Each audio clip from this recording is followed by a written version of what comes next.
Tak, hammaga salom. Bugun sizlar bilan Common App haqida gaplashmoqchiman va bilasizlarmi, sizlar bilan early action haqida gaplashmoqchiman. Nimaga early actionga topshirish kerak va nimaga topshirish kerak emas, kimga topshirish mumkin va Common App haqida ozgina live hacklar bilan bo'lishaman. Essaylarni qanaqa qilib yozish haqida gaplashamiz va nimalar haqida yozish kerak emasligi haqida gaplashamiz.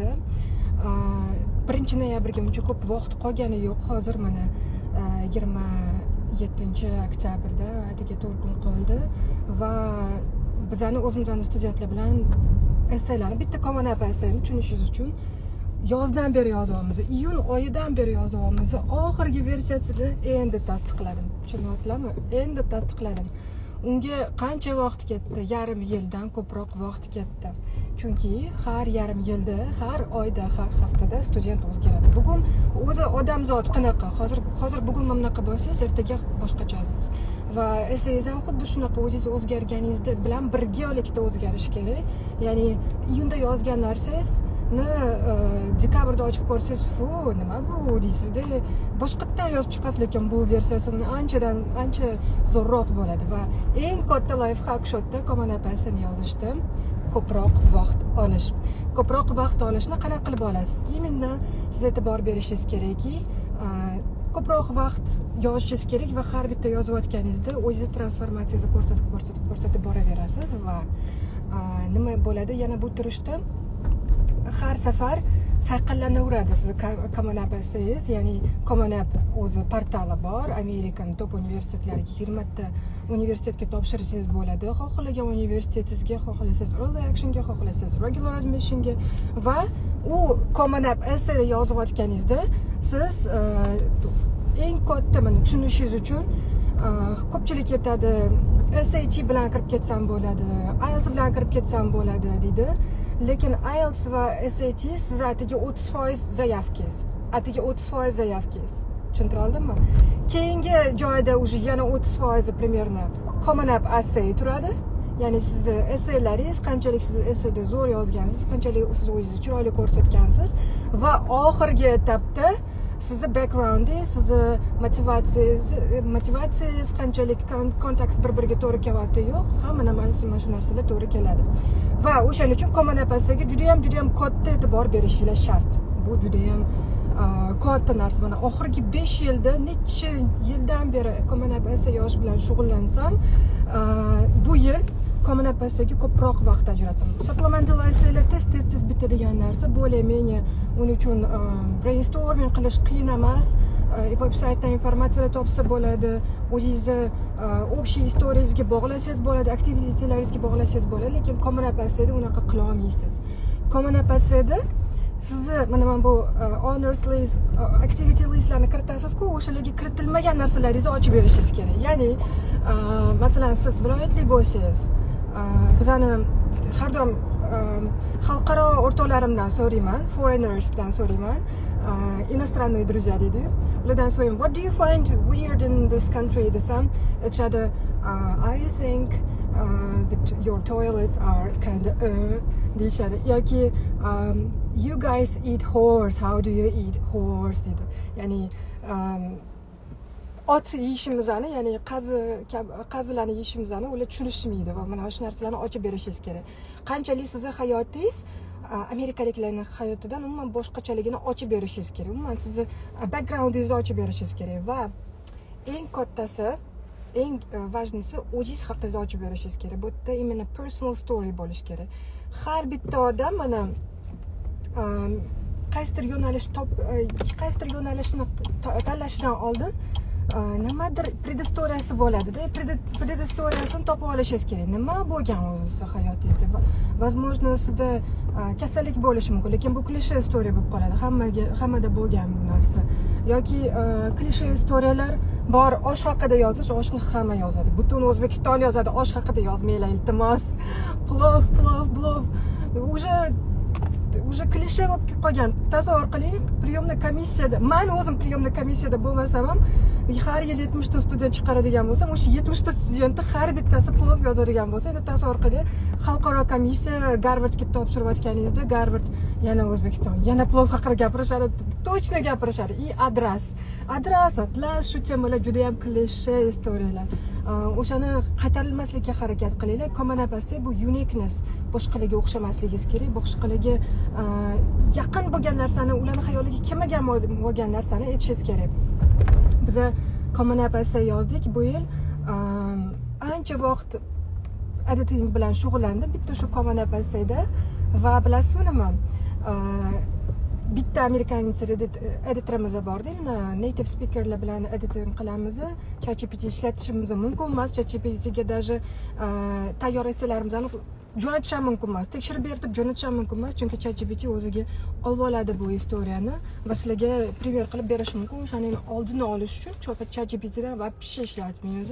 ChatGPT bo'ladimi, boshqa AI bo'ladimi, вообще ishlatishimiz mumkin emas.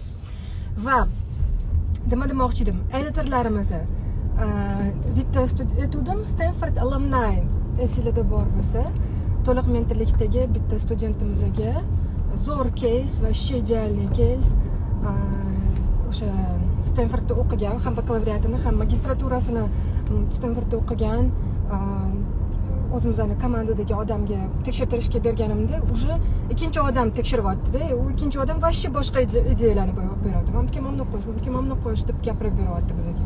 Mana bu joying noto'g'ri ketgan, mana qilib ber. Amerikan editorimiz grammatika bo'yicha tekshiradi tam. Mana bu so'z ozgina grubo ketyapti, давайте mana shu joyini mana bunaqa so'zga o'zgartirsak tushunarliroq bo'ladi yoki amerikanlarning tilida ularga mosroq bo'ladi, chunki juda ham ko'p narsa bilasizlarmi? Biz o'zbekcha fikrlaymiz yoki rus tilida fikrlab ingliz tilida yozayotganimizda yoki u grubo eshitilib qolishi mumkin, chunki rus tili sal gruboroq yo'q. O'zbek tilidan ko'chirgan gaplarimizni amerikanlar nima tushunmay qolishi mumkin. Nima haqida gap ketyapti? Vashshi tushunmadim. Nimaga bunaqa deb gapga so'rashi mumkin, tushunmasligi mumkin. O'shani tushuntiribroq tushuntirish uchun amerikanlar uni tekshirib ko'rishi kerak, обязательно o'qib ko'rishi kerak. Va bitta studentimiz yozgan esseni bilasizmi, nechta odam tekshirdi bu yil? Hozir aytaman. Studenti o'zi yozadi, mentori yozadi, men tekshiraman, amerikanец editorimiz tekshiradi va uni orqasidan shu top universitetlarga kirgan editorlar tekshiradi. Это 5 ta odam, kamida 5 ta odam. Student o'zi yoshdan oldin qancha odamlar bilan maslahatlashadi, qancha editing reflection yozadi. Bu proses juda ham uzoq brainstorming protsessi hisoblanadi va o'shanda siz essangiz chiroyliroq, ma'noliroq chiqadi. Давайте bo'lishamiz bir ikkita storylar bilan. Hozir samplelar bilan bo'lishaman, lekin bu samplelarni bo'lishim bilan bu narsani olib sizlar ko'chiringlar degani emas. Agar ko'chirsanglar уже plagiarizmga tushasiz yoki boshqa student bilan o'xshab qolasiz. O'shaning uchun harakat qiling, bu narsani ko'chirmaslikka, lekin nima haqida yozishni tushunib olishingiz mumkin premierni. Lichniy istoriya bilan qanaqasida bo'lishsam bo'ladi masalan. O'tgan yilgi studentlarimiz bilan bo'lishaman, keling. O'tgan yilgi studentimiz mana Duke Kunshanga kirganlar, Duke universiteti, Amerikani universiteti Xitoyda naqasi bo'lgan, kampusi bo'lgan va o'sha kampusga topshirganimizda 85% grant berishgan bizga. Yaxshigina qoplab berishgan, butunlay почти qoplab berishgan va bu istoriyani zo'r qilib chiqarib berishimizga to'g'ri kelgan. Studentni zo'r proyekti bor edi. Studentni proyekti Orol dengizini saqlash bo'yicha edi va Orol dengizini saqlash bo'yicha ko'p ishlarni qilgan. Xorazmlik o'zi student bo'lgan, Xorazmda turib o'zining sinfdoshlari bilan juda ham ko'p ishlar qilgan. Uni hammasini LinkedInda ko'rsatgan. Rostdan ham zo'r proyekt chiqqandi va o'sha proyektni gapirib berganda ko'zlarida spark in the eyes deydi-ku, ko'zlari yonib gapirib beradi-da. O'sha passion project hisoblanadi. O'sha passion projectni bilmasanglar qiynalasizlar. Va o'sha proyektni gapirib bergan va men как psixolog xuddi studentlar bilan har bitta student bilan shunaqa ishlayman, anaqa psixologdek qo'llashtirishim kerak. Nimaga uni qilding? uni bunaqa bo'lgan, uni nima uchun kelgan degan savollarni уже beraverganingizdan keyin tushunib olasiz. Оказывается, personalniy problema bo'lgan ekan bu yerda. O'zida astma bo'lgan, allergiya bo'lgan va allergiyaga yechimni, allergiyaga sababni o'sha Orol dengizi deb ko'rgan. Va uni yechimini berishi uchun bunaqa ishlar qilish kerak, suvni bunaqa qilish kerak degan o'zini proyektga yechimini chiqarib bergan va o'sha istoriyasi bilan ochib berganimizda, значит, bunaqa deb qilib полностью uni brainstorming qilib, studentni psixologический analiz qilib, uni fikr-chiqirlari bilan ochib berib, studentni yalang'och ko'rsatib berganmiz. Har doim shu gapimga kulishadi studentlarim. O'zingizni ichki kiyimingizni bironta odamga ko'rsatasizmi? Yo'q, ko'rsatmaysiz. To'g'rimi? Kommuna bo'lsa ham xuddi shunaqa narsa. Bu o'zingizni lichniy danilaringiz. Lichniy danilaringizni boshqa odamga ko'rsatishingiz mumkin emas.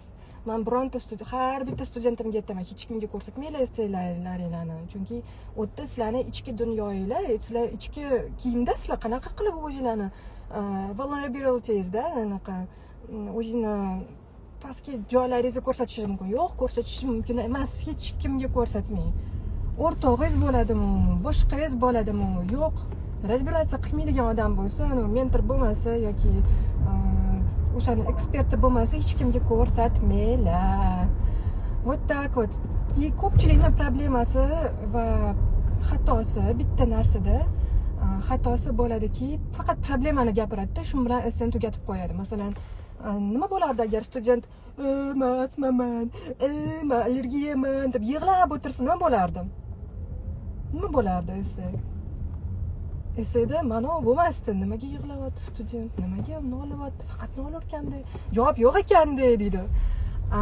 Siz xalqaro komissiyaga, qabul komissiyasiga siz yechimingizni berishingiz kerak. Yechimingizni berishingiz kerak. Konkretni. Men shu problemani ko'rdim. Men bunga shunaqa yechim berdim. Menga shunaqa yordam beringlar deysiz. Tushuntira oldimmi? Ya'ni это вообще, короче, katta istoriya. Buning uchun ko'pchilik studentlarning bitta xatosi shundaki, mendan faqat problemani gapirib beradi, problemaga lekin hechim yo'q. Yoki essay 650 ta so'z bo'lsa, essayni 500 ta so'zini faqat problemani ochib berishga ishlatadi. Bu yerda problem ratio degan narsa bor. O'sha problem rationi anaqa berishingiz kerak. Essayingizni 650 ta so'zini birinchi 200 ta so'zini mayli problemaga bering, keyin yechimga bering 200 ta so'zini va qolgan 250 ta so'zini reflection uchun bering. Nimaga qildik? So what? Nimaga erishdik? So what degan savolga javob berishingiz kerak. Ya'ni ishto deysiz-ku o'zbek tilida. Ishto shuni qilibsan, zo'r ekansan, xo'p, endi-chi degan savol berishadi har doim. Priyomniy komissiya o'sha savolga javob berishingiz kerak. Men qildim, chunki bunaqa bo'ldi deb. Tushunib yetdim, mana bunaqa situatsiyalar bo'ldi deb kommunikatsiyada ochib berishingiz kerak. O'zingizni hayotingizni, fikringizni ochib berishingiz kerak. O'shandagina tushunarli bo'ladi. Buni logikasi mana bitta ekan deydi. Va kommunikatsiyangiz bu sizning dunyoqarashingiz haqida. Dunyoqarashingiz mana shunchami yoki mana bunchami? Shu narsani ko'rsatib berishingiz kerak. O'zim buncha qilib ko'rsatishim kerak va chunki просто kameraga sig'mayapti.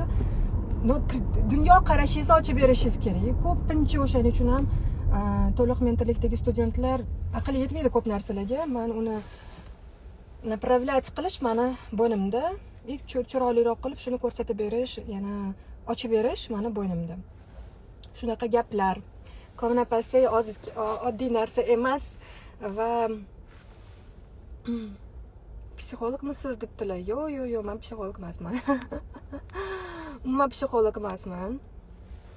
Lekin studentlar bilan o'zi oxirgi 5 yildan beri ishlayapman va har safar psixologik bilimlarimni oshirishimga to'g'ri kelyapti, chunki hozirgi zoomerlar bilan ishlash oson emas. Bu hozirgi pokoleniyalar. Это что-то. Oldingi bolalarni men urib ishlatardim, o'lagiga.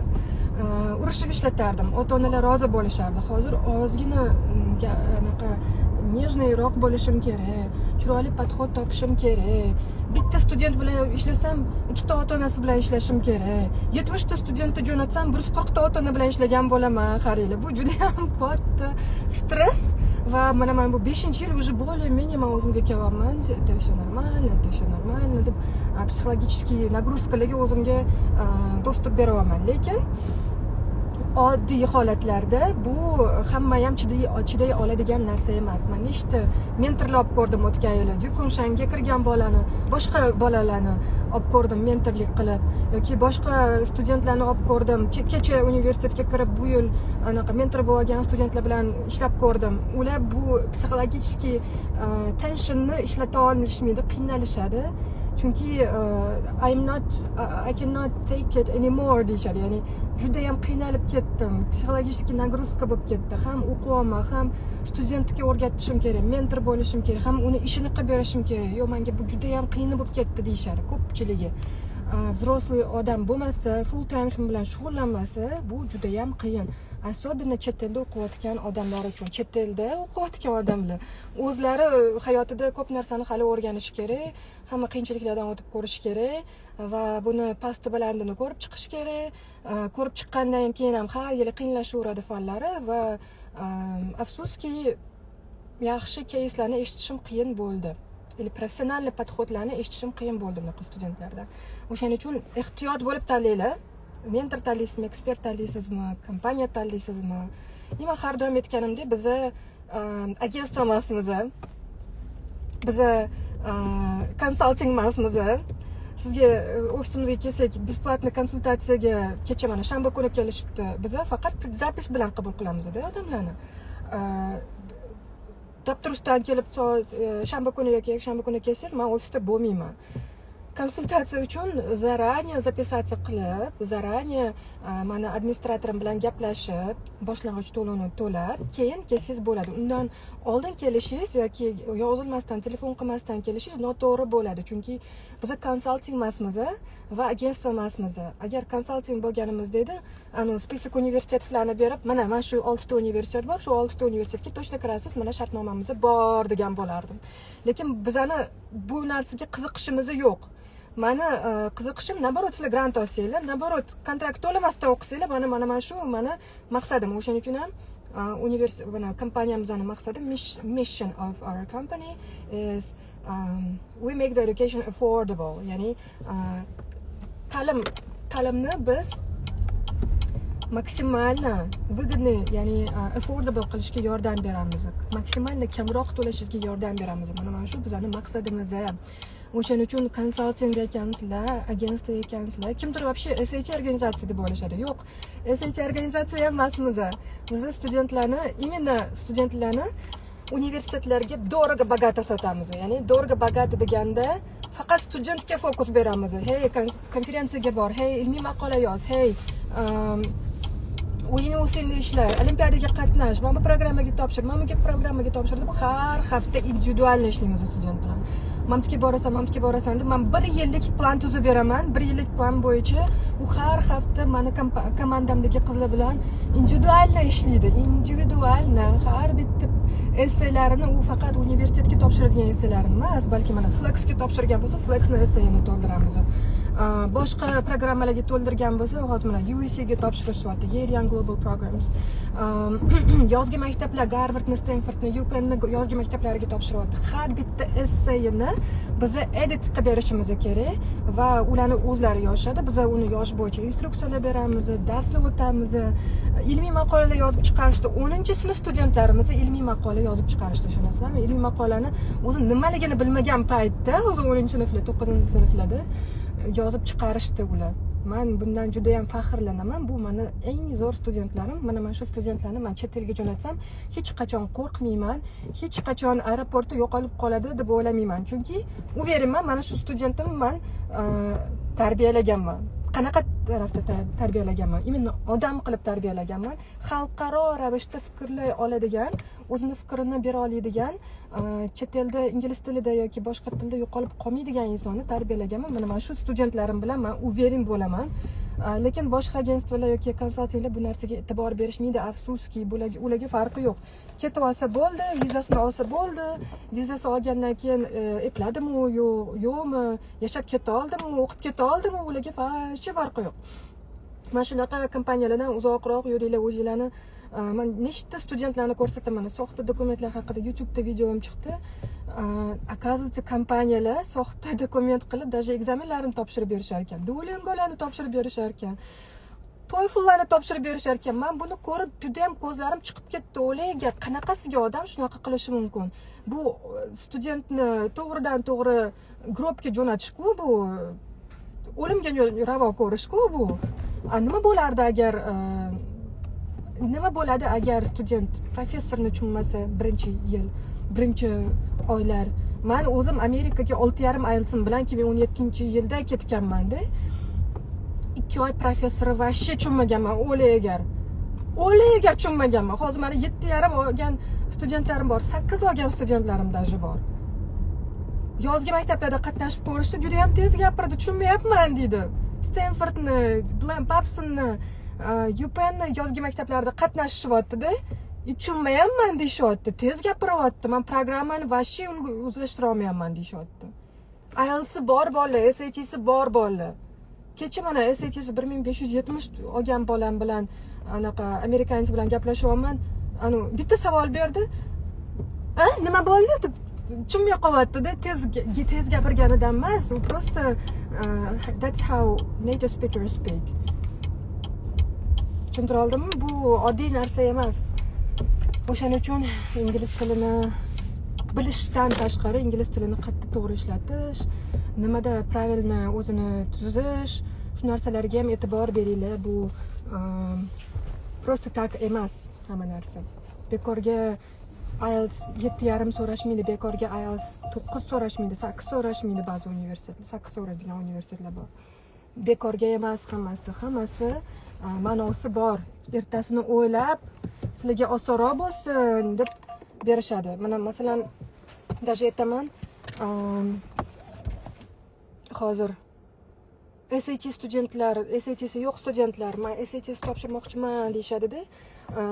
SAT nimaga topshirmayman desang, deb so'rasam, SAT'si 1510 chiqish kerak, по идее, kamida o'sha ballar bilan qabul qilishadi, lekin 1100 olgan studentlar bor, 800 olgan studentlar bor, 900, 1300 olgan studentlar bor. Bunaqa studentlarni endi tasavvur qiling, SAT bekorga berilmagan, bu o'sha undergraduate system, ya'ni bakalavriatdagi sistemingizni tushunib olish uchun, o'sha bakalavriatni eplab o'qib keta olishingiz uchun, qiynalmasligingiz uchun berilgan SAT. Amerikada sistema mana shunaqa bo'ladi deb oldindan ko'rsatib qo'yapti-da sizga. Siz aytyapsiz, bu ekzamen menga qiyin ekan, topshirmayman deyapsiz. Topshirmaganingizdan keyin endi Amerikada qanaqa qilib o'qib ketishingizni o'ylang. Tasavvur qiling, qanaqa bo'ladi u. Oson bo'lmaydi. O'shaning uchun nima qilamiz? Ekzamenni bekorga berilmagan. Hammasida hikmat bor, hammasida prichina bor va o'shaning uchun ham ekzamenlarni haqqoniy topshirishga harakat qilinglar, soxta qilmasdan. Okay? Вот, bugun yana nima? Early action bo'yicha gapim bor edi. Early actionda ko'p studentlar, hozir mana o'zimiz studentlarim ham, boshqa studentlarim ham tayyorman deb o'ylashyapti-da, topshirishmoqchi early actionga qachon topshiriladi o'zi? Early actionga topshirasiz qachonki, agar sizda SAT ballaringiz yetarli bo'lsa, bu degani kamida 1500 dan yuqori, IELTS kamida 7,5 bo'lsa, early actionga yana qachon topshiriladi? Agar essayist уже sayqallangan, bir necha bor tekshirilgan, bir necha versiyalar yozib bitirilib, уже 80% tayyor bo'lgan bo'lsa, hozirgi muddatda 27-oktyabr bo'lgan paytida va early actionga topshirasiz, agar sizni yutuqlaringiz, aktivnostlaringiz, proyektlaringiz, ilmiy maqolalaringiz hammasi joyida bo'lsa, o'shandagina early actionga topshirasiz. Lekin agar mana shu so'ragan narsalarimdan birontasi hali tayyor bo'lmasa yoki birontasi hali chala yarim tayyor bo'lsa, early actionga topshirmaysiz. Nimaga topshirmaysiz? Keling, men sizga tushuntiraman. Vashcha logikasini tushuntiraman. Early actionga bir necha yillardan beri Ivy-liklarga topshirayotgan studentlar topshirishadi. Ya'ni aytaylik, masalan, Ivy-likda o'tgan yili topshirgan, lekin qabul qilinmagan, отказ olgan va bu yil yana bir marta topshiryapti. Hamma narsasi o'zi shundoq ham tayyor edi, просто ko'p narsalarni boshqatdan qilib topshirdi. Yoki bolalar, studentlar, которые 1 yil, 2 yil, 3 yildan beri tayyorgarlik ko'rayotgan studentlar, esalari maksimalni tayyor studentlar, eng kuchli studentlar early actionga topshiradi. Ba'zida admission rate даже paslayib ketadi, ya'ni acceptance rate pasayib ketadi early actionda. Eng zo'r studentlarni topshirilganini hisobiga. O'shaning uchun maqsadimiz nima? Biz ham o'sha darajaga yetib olgan bo'lsak, o'shanda topshiramiz. Agar u darajaga yetmagan bo'lsak, ozgina kutib, yana ham chiroylilashtirib o'zimizning zaifamizni keyin topshiramiz. Agar shoshib, IELTS'im yo'q, SAT'im yo'q bo'lsa ham topshirib yuboravering, o'tib ketaman deb o'ylayotgan bo'lsangiz, shu joyda chuchvarani xom sanagan bo'lasizlar. Ana eng zo'r topshirgan studentlar bilan konkurensiyadan o'tolmay qolasizlar. O'sha joyda deferring keladi, deferred for regular admission keladi. Shu joylarda xato qilib qo'yasizlar. Undan ko'ra regular admissionga zo'r student bo'lib topshiring, eng zo'r ballaringiz bilan topshiring, eng maksimalni qila olgan ishingiz bilan topshiring. Shoshib topshirgandan to'q yo'q. Mana 70 ta studentim bo'lsa, ulardan ataga 10 tasi bilan topshiramiz early actionga. Unaqa ko'p student bilan emas. Hammaga ham ruxsat bermayapman. Ba'zi studentlarga ruxsat beryapman, ba'zi studentlarga вообще ruxsat bermayapman. Chunki tayyor emassan deyapman. O'zing tayyor emassan, rezultatlaring tayyor emas deyapman. Bunga men majburman. Bola yig'lasa ham, ota-onalar majbur qilib so'rashsa ham, men to'liq ko'rmayman bu narsadan, chunki logika bo'lish kerak-da topshirayotganda har doim. Men tushuntirishimga to'g'ri kelyapti. Har safar topshirmayman, chunki bunaqa vaziyat. Sizda bunaqa vaziyat. Nima deb o'zingizni baholaysiz? Hali dasto'yinmisiz early actionga yoki yo'qmi? Shunga qarab tanlaysiz. Okay, endi keling savollarga o'tamiz. Men ko'rdim, juda ham ko'p savollar beribsizlar. Kimda qanaqa savollari bo'lsa yozinglar hozir. Atiga 10 minut vaqtim bor. 10 minut sizlar bilan gaplashishga vaqtim bo'ladi.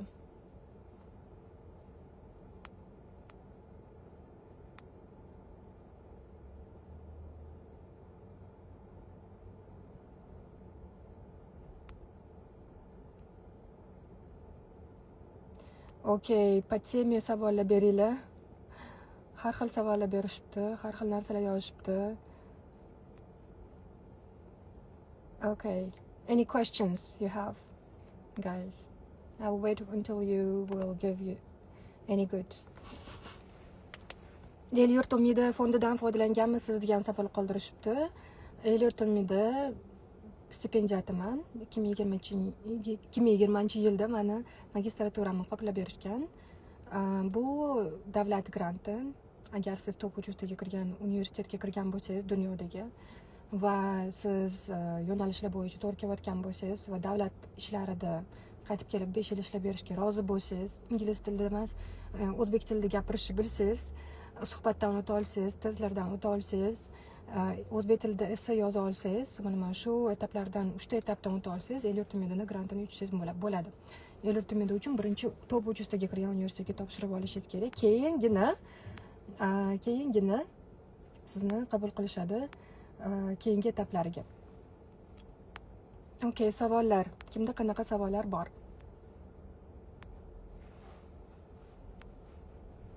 Any questions you have? Bugun mana kommunikatsiya haqida gaplashdik, early action haqida gaplashdik, va yana nimalar haqida gaplashdik. Sizlar bilan el-yurt umidi haqida gaplashdik, ko'p narsalar haqida gaplashdik. O'ylaymanki, bu jonli efirim sizlarga foydali bo'ldi va keyinchalik qanaqadir savollaringiz bo'lsa, bemalol konsultatsiyaga yozilib, keyin kelsanglar bo'ladi. Men maksimalni bugun ochib berishga harakat qildim va deadlinelar kam muddat qolgan paytida shundan foydalanib maksimalni zo'r natijalarga erishishga harakat qildim. Okay, hammaga rahmat. Keyingi jonli efirlarda ko'rishguncha.